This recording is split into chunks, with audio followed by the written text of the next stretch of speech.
West Ham are filing a formal complaint with the PGMOL over Sunday's disallowed goal, and within hours, the pundits were out in full force. Peter Schmeichel, Simon Jordan, half of football Twitter. Suddenly, everyone's an expert on goalkeeper protection laws. And that, right there, is Arsenal derangement syndrome, and it has been going all season. Let me explain what ADS actually is. It's not just rival fans being rival fans. That's normal. That's football. Arsenal derangement syndrome is when otherwise rational people, professional pundits, broadcasters, commentators, abandon logic the moment Arsenal are involved.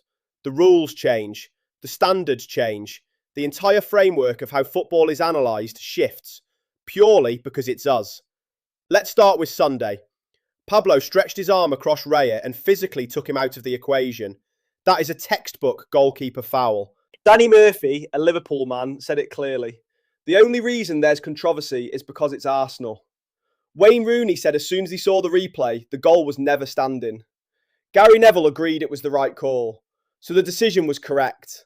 The overwhelming consensus from people with no Arsenal bias was that it was correct. And yet West Ham file a PGMOL complaint and half the media treats it like a genuine injustice. Now wind back 3 weeks. Haaland grabs Gabriel's shirt at the Etihad, physically grabs him, uses him as a slingshot to get to the ball first, scores, goal stands, title race potentially decided by it. Where was Simon Jordan's outrage then? Where was the PGMOL complaint from Arsenal?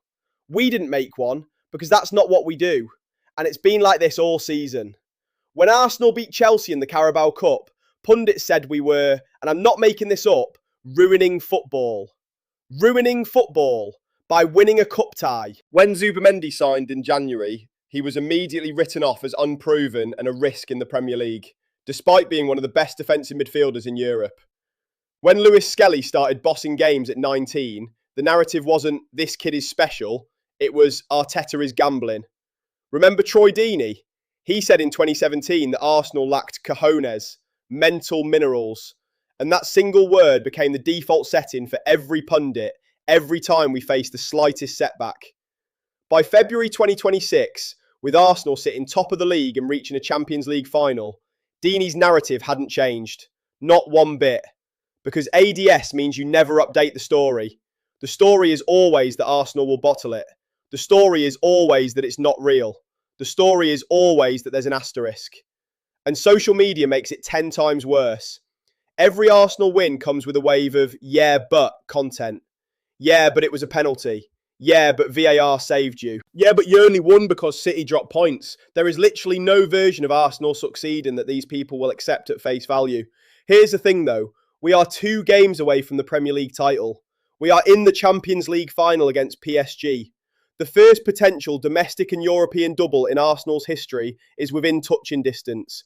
And every pundit who spent this season telling you we'd bottle it, every social media account that exists purely to talk about Arsenal, despite supporting a different club, every YouTube channel that gets its best numbers from Arsenal negativity, they are all running out of material. Arsenal derangement syndrome is real, but the cure is winning, and we are very, very close.